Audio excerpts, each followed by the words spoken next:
Video ini berisi tanggapan kritis terhadap pengajaran Dr. Rita Wahyu Wulandari dalam video YouTube berjudul Yesus lahir di kandang atau di rumah keluarga. Dr. Rita Wahyu menyatakan bahwa Yesus lahir di kandang istimewa bernama Migdal Eder, yang artinya menara domba, bukan di kandang biasa.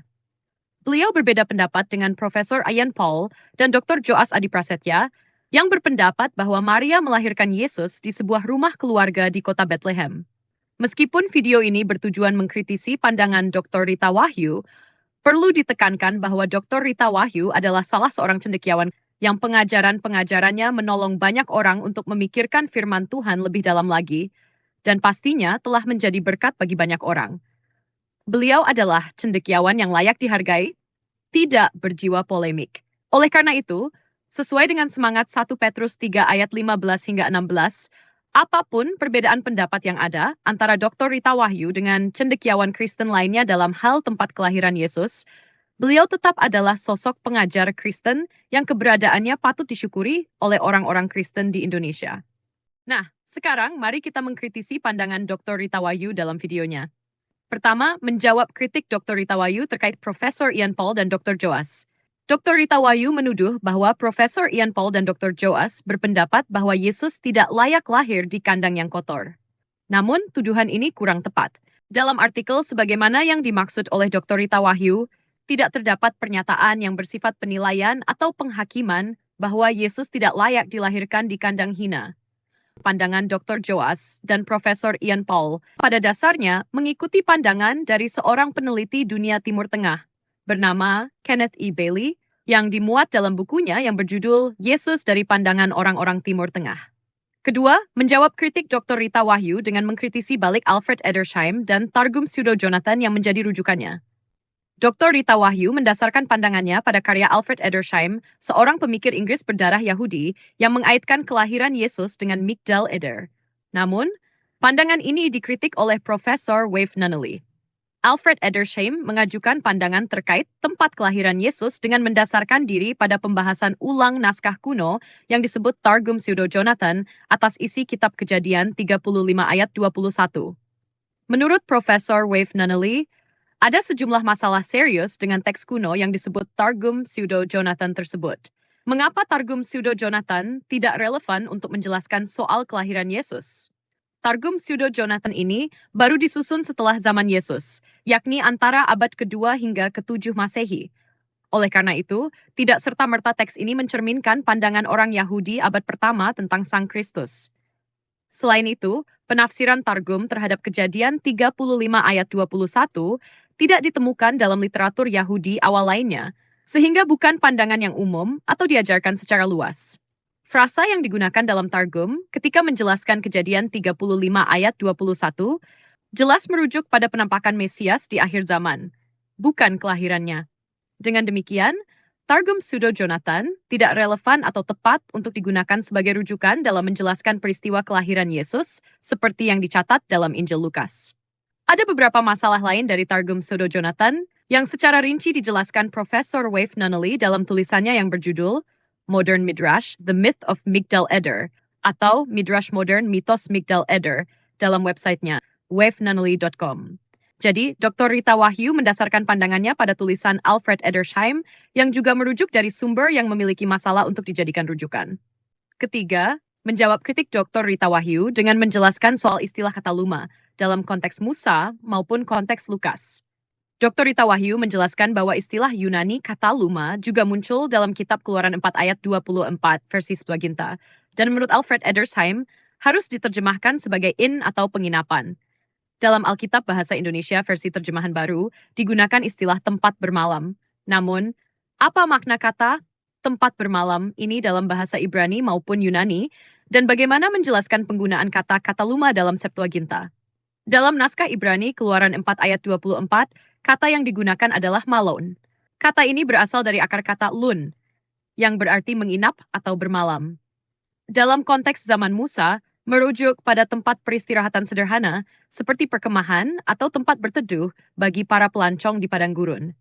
Menurut situs Bible Hub, jika malon ingin diterjemahkan secara lebih spesifik ke dalam bahasa Yunani, padanan yang lebih tepat adalah pandocheion.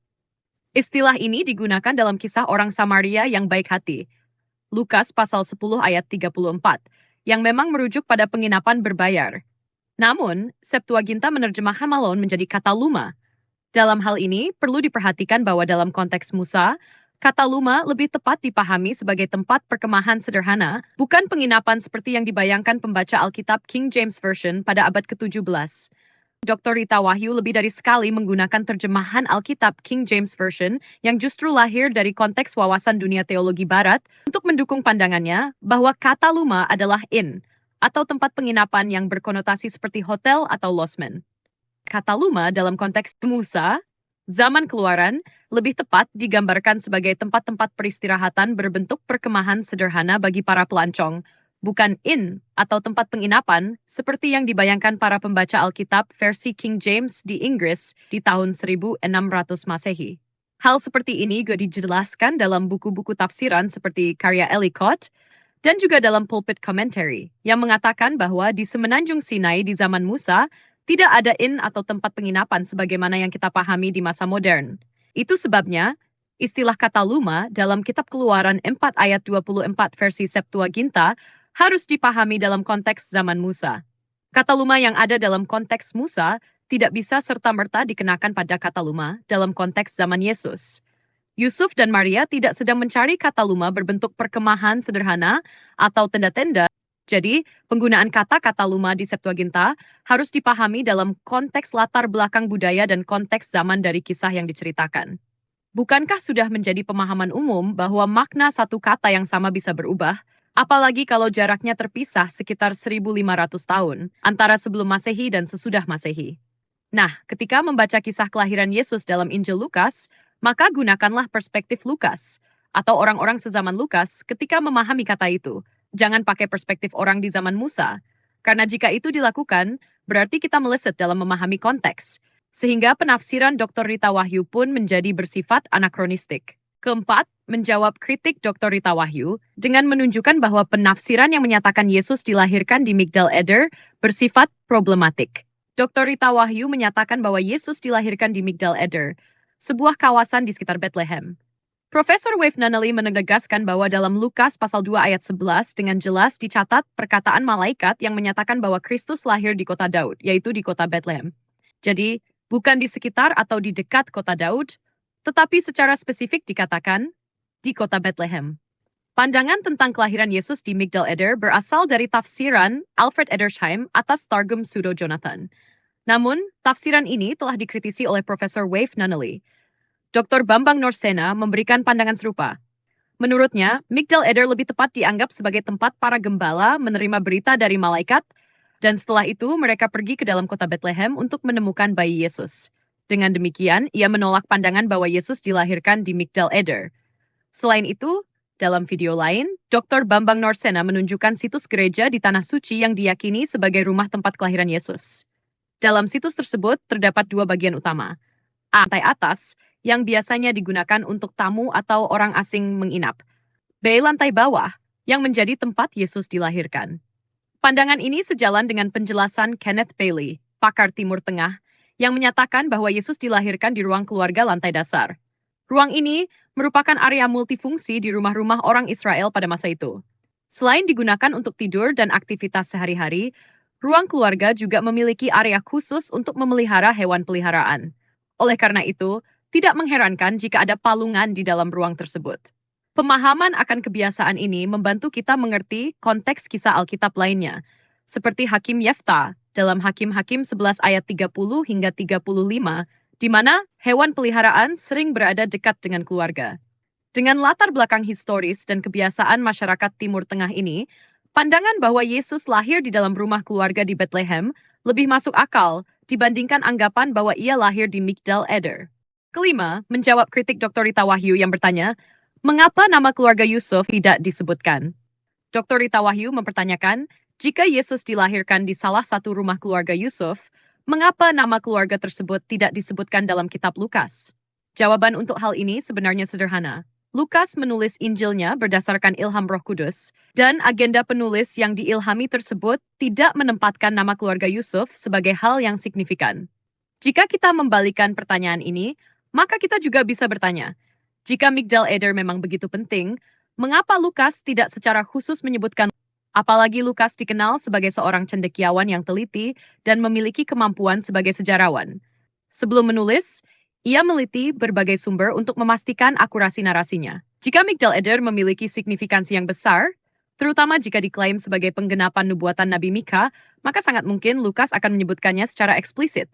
Jika memang lokasi itu penting untuk narasi kelahiran Yesus, mengapa Lukas tidak menyebutkannya?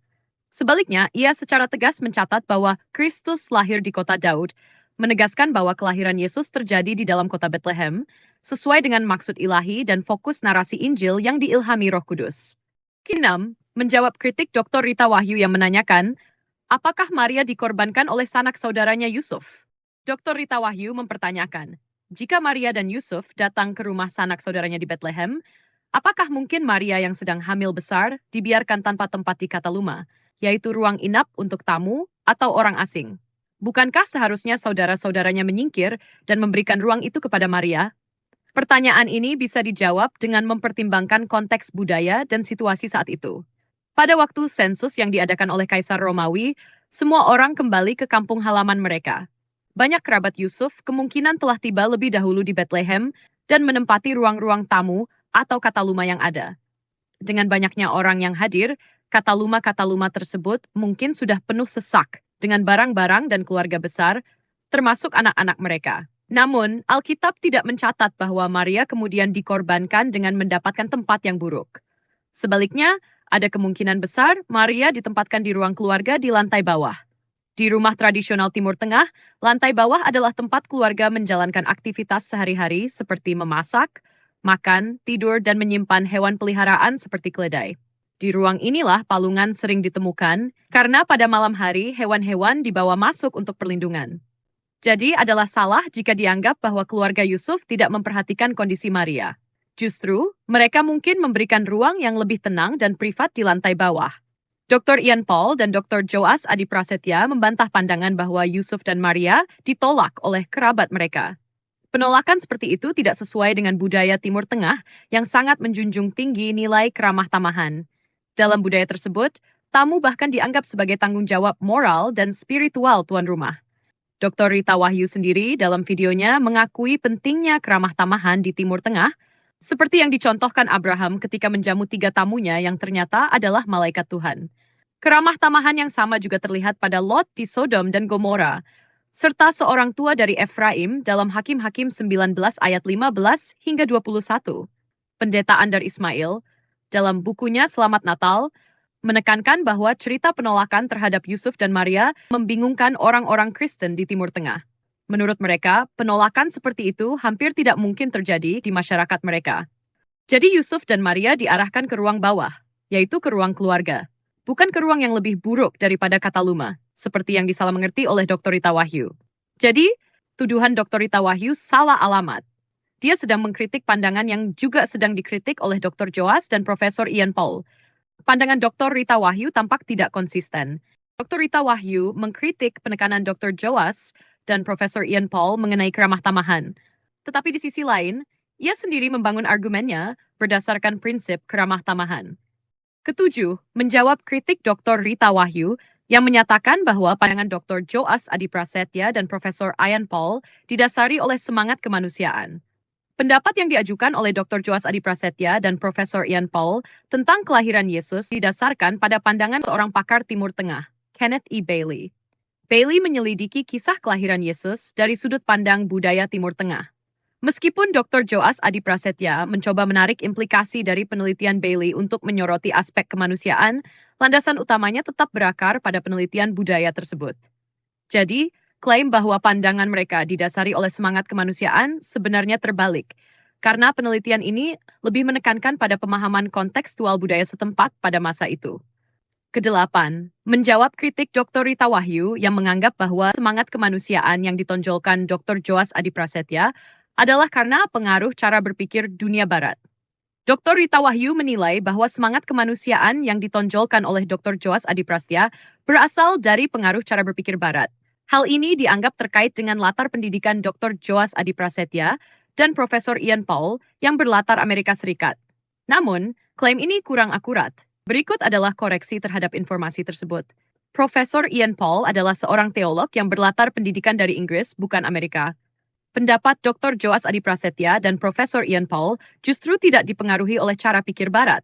Sebaliknya, mereka mengoreksi pandangan Barat yang keliru, seperti misalnya, anggapan bahwa Yesus dilahirkan di kandang dan ditolak di rumah-rumah penginapan. Pendapat Dr. Joas Adi Prasetya dan Profesor Ian Paul bukanlah representasi dari teologi Barat, melainkan koreksi terhadap pandangan Barat yang keliru. Mereka mendasarkan argumennya pada penelitian Kenneth E. Bailey yang berupaya memahami kisah Yesus melalui sudut pandang budaya Timur Tengah. Kritik Dr. Rita Wahyu terhadap mereka ternyata justru keliru, karena pandangan mereka bertujuan mengangkat perspektif Timur Tengah yang kaya, bukan menonjolkan pengaruh Barat. Ironisnya, Dr. Rita Wahyu terlihat kritis terhadap pengaruh teologi Barat. Namun, ia sering mengutip Alkitab King James Version, yang merupakan produk gereja Barat, dan jelas dipengaruhi oleh wawasan dunia Barat. Ini menunjukkan adanya ketidakkonsistenan dalam kritiknya terhadap teologi Barat. Kesembilan, menjawab kritik Dr. Rita Wahyu terkait hubungan Natal dan Paskah. Dr. Rita Wahyu menyatakan bahwa Yesus lahir di Migdal Eder untuk menghubungkannya dengan Paskah. Namun, sebenarnya, fakta bahwa Yesus dibaringkan di palungan saja sudah cukup menggambarkan kaitan Natal dengan Paskah. Palungan adalah tempat makan hewan, termasuk domba. Yesus sendiri disebut sebagai anak domba Allah.